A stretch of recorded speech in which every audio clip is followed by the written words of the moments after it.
Hey guys, what's going on? So today we are looking at the 9.1 PvP talent updates on Drustvar, so drustvar.com. If you're interested, they've nicely compiled all this, which is excellent. And I'm just going to generally talk about what my thoughts are, how it'll affect the meta. We will discuss all the other updates in the next patch, in the next video, so stay tuned for that. But first, I just wanted to focus this one on all the PvP talent updates. So the first thing is Slaughterhouse. We discussed this in a video recently. I think this is an excellent change for Fury. The removal of the old Slaughterhouse, or the update, it's sort of whatever. Nobody ever ran this anyway. So this is going to make Fury viable, in my opinion. And it might actually push it, if there's any Arms Warrior nerfs, to potentially being the best spec. It's a bold statement, but if there is Arms Warrior nerfs, I think Slaughterhouse might be the thing Fury needs to at least be equal.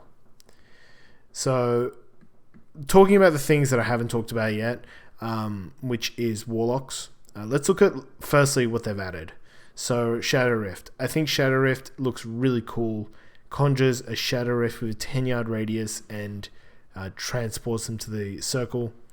That'll be interesting to see what the implications of that are in terms of, something like Caster Cleaves moving a key target, with a poly.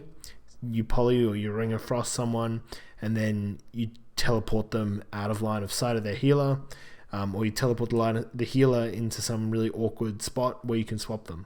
So really interesting ability that I think is the right direction Blizzard should take. PvP talents. There should be things that are happening, not just like things you can use and have skill attached to using them, rather than being like just pure stat boosts, or like effects that should probably just be baseline for PvP anyway. Fell Obelisk. This is a demo ability, so it empowers the minions and you, and it increases their attack speed by 20% and reduces the cast time of spells by 20%. This one's interesting. I'm very curious whether this goes through line of sight, because you could drop this line of sight, or place it in a way that's in line of sight of you and out of line of sight of everyone else. 40 yards is pretty considerable, so this extra buff is like huge. I think this would be really strong. I'm really interested to see how Demo plays out with these changes. Bonds of Fell, this is a Destro one, so enemies are snared by 50%, and then if they leave that radius, there's a pretty considerable damage portion. Not sure exactly how much that looks like. 460% of spell power does seem pretty high, and it's a cool angle that I think they've taken with a lot of these casters, is to move them from just purely damage into something that is more like controlling the environment as a whole. I haven't really seen this in a while. I think this is sort of what they experimented a lot with in like MOP and WOD, and kind of got shelved and disappeared for a while, but it's definitely coming back. Fell Lord has been changed, so the original Fell Lord, any enemy that comes within 6 yards will suffer 5% of their maximum health and stunned. Now it's spell power times 2 plus times versatility. I'm not sure if that's going to be higher or worse. And it lasts 15 seconds. The old one lasts 15 seconds. So that's just a pure damage increase or decrease, depending on, what the numbers end up as. Healing Tide Totem is increased by 150%. This just is kind of boring. I'm sure it's probably good. Just extra healing. So not sure exactly what the implications of this are, to be honest. So Rogue is one that has had a lot of changes. So I think let's look firstly at the new talents. So Creeping Venom, it's not really new. I guess it has a kind of new effect.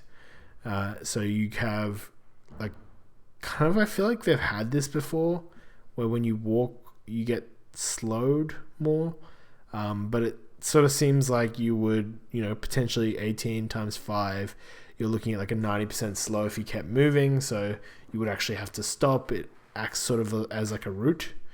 Shiv reduces the target's healing received by 40% for 9 seconds. This is pretty considerable. I'm not sure if this will end up in the game, because when you consider like Assassin Rogue Burst, and then the fact that Shiv would be pretty decent to use anyway, this could kind of go out of control. But we'll see how that goes. These ones, I think, disarm on rogues. I'm not sure. Like, it is more utility, but I feel like dismantle is such an iconic ability for rogues. So as long as they're not too OP, I think this is pretty good. It'll be a bit of an adjustment, but there's so many disarm effects right now that, I think most warriors are used to this. It will be one thing to remember, though, like when a rogue's going all in on you, that he can disarm you and you can't parry. So take note of that. This outlaw one, just, I think, gives some extra health. Not that interesting. Restless Blades also reduces this is more utility. I think they're just kind of buffing Outlaw generally. Same thing with Slice and Dice. I'm not sure what the actual impact of this is, because I don't play Rogue, but I imagine it's pretty considerable. The cooldowns of Shadow Blade, Vanish, and Faint are reduced by 33%, but using one reduces your damage by 10% for 6 seconds. This is a really cool way to build talents. Make them a bit of a trade-off. I'm not sure exactly. I feel like a Vanish cooldown reduction is probably worth the reduction in damage.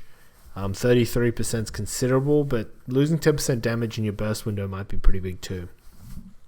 Float Like a Butterfly. Distracting Mirage. We looked at that one before. This is weird. I'm really interested to see what this actually looks like, but this could be really good because just like it gives sub another sense of mobility. I feel like this would be annoying, and I don't know if they need any more mobility than they currently do. Let's look at the updated ones. So they've just increased Shadow Step cooldown reduction. So when you are shadow stepping on a vendetta target, it's pretty much going to have like no cooldown, so you can't really kite it anymore. Maneuverability. So this before was just suppressing all movement speeds, and now it removes them as well, all root effects. So it kind of acts like an avatar. Boarding Party between the eyes increases the movement speed of all friendly players. For 6 seconds, it was just a 1 second increase. Roll the Bones also grants 15% haste. So I'm not sure actually what changed here. Was it yards? That might be just the distance. Yeah, it was just the distance. So now it's 8 yards is pretty small. So 15 yards is pretty good. Not sure what impact this will have. Maybe it makes Outlaw a bit better with casters. Tricks of the Trade.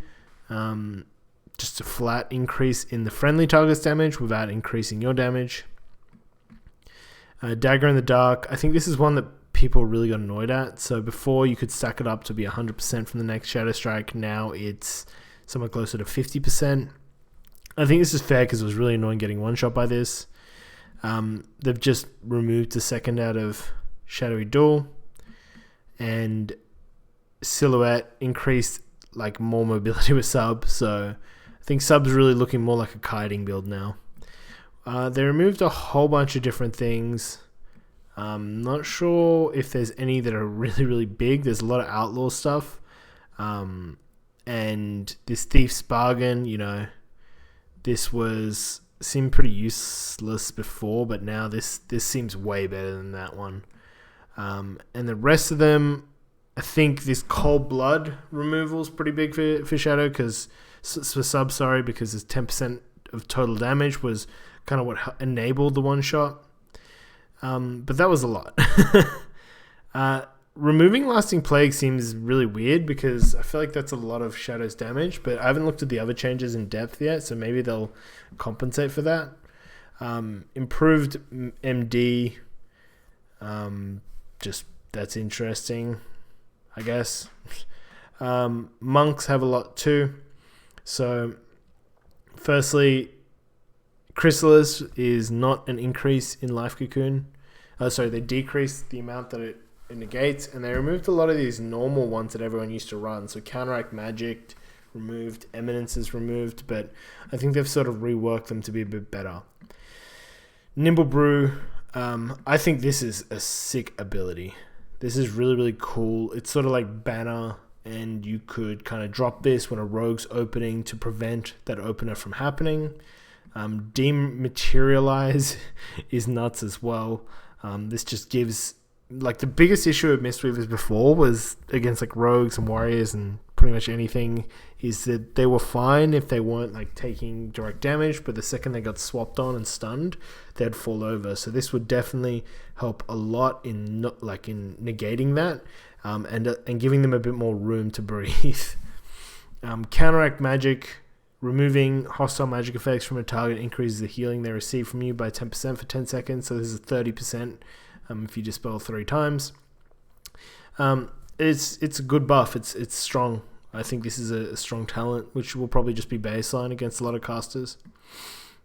Transcendence Transfer can be now cast if you are stunned. This is huge. I think this is massive, to be honest. Like, this and Dematerialize and Nimble Brew means Mistweavers have so much more utility than they did before. I think essentially how Blizzard is seeing Mistweavers is that previously Mistweavers were like immune to CC because they would heal from so far away, but now because they're kind of weak, if you get on top of them, they just kind of evaporate, so any of that distance advantage is gone. Now, by allowing Transcendence to be used while stunned, it means that if there's like a hard swap to you, you can just immediately port back. So like a lot of the times you'll be like healing or rolling to do something, get stunned in the middle of the map, and then one shot. But now you can just Transcendence transfer away. You'd have Dematerialize if you don't want to use a transfer. You have a lot of options if you're stunned, which was the biggest issue with Mistweaver. Peaceweaver Revival's cooldown is reduced by 50% and provides immunity to magical and damage. It pretty much is like a little bubble against magic damage and harmful effects. Pretty good. Thunder Focus T. Thunder Focus T can now cause the Crackling Jade Lightning's knockback immediately and give you some movement speed with immunity to movement impairing effects. I think this is baseline really good too. And Refreshing Breeze during Soothing Mist Channel Expel Harms healing is increased by 15% and dispels.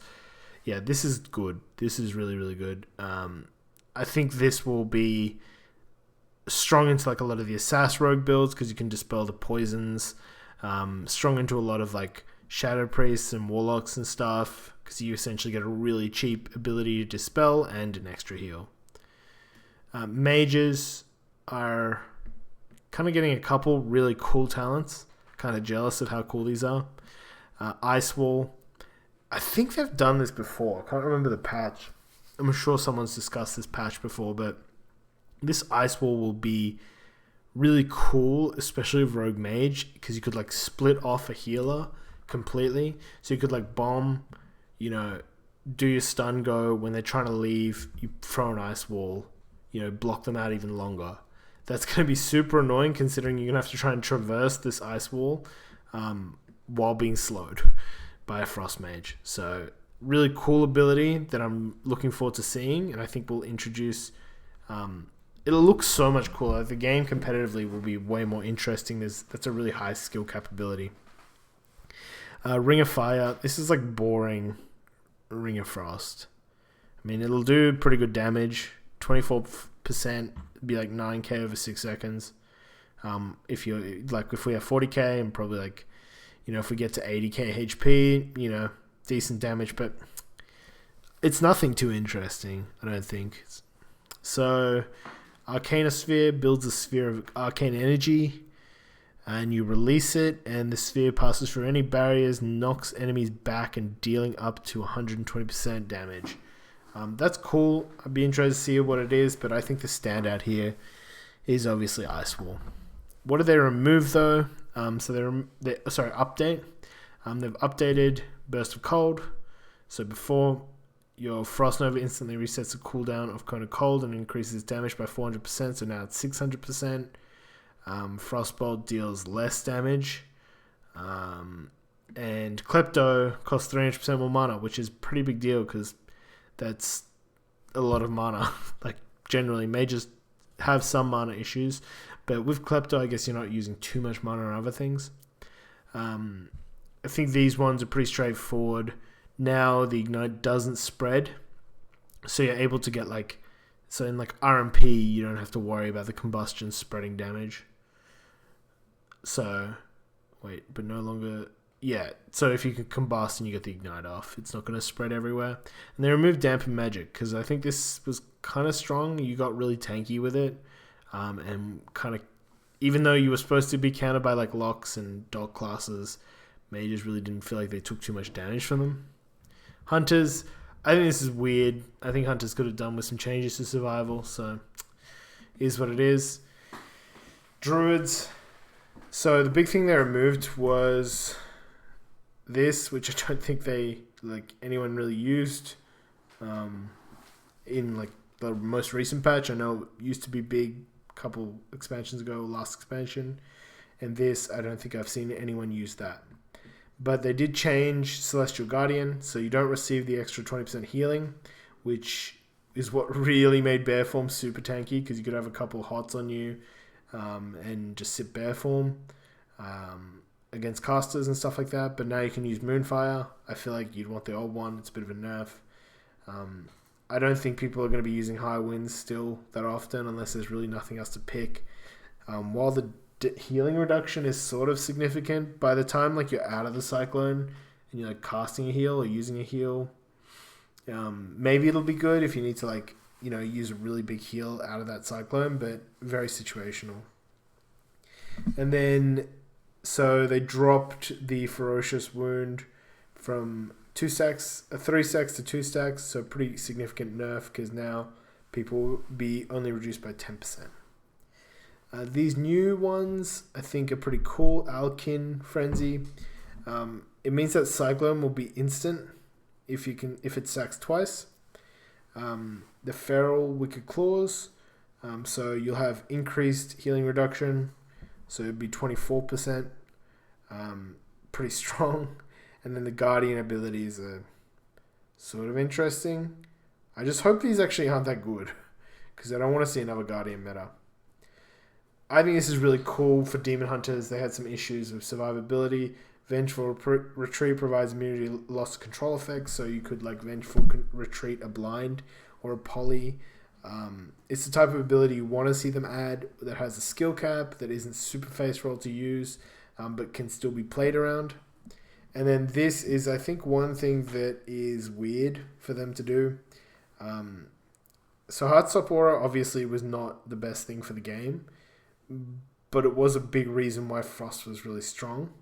So to replace it with this really weak Shroud of Winter, I think they probably should have compensated a little bit more for removing Heartstop Aura. Maybe that would have been extra damage. Maybe that would have been an ability like the Mage thing, right? Where you have an ice wall. I don't know. Something interesting would have been cool, or like an ice prison. You box people up. I don't know. Regardless, not the most interesting thing to see. Kind of a shame that they kind of dropped the ball with DKs. But overall, I think these are really cool changes. They should change the meta considerably, and I'm pretty excited for 9.1. So let me know what you guys think. I'd love to hear, if you're coming back for 9.1 and you've quit, or if there's key changes I should look at in the patch notes too. Alright guys, take it easy. Peace.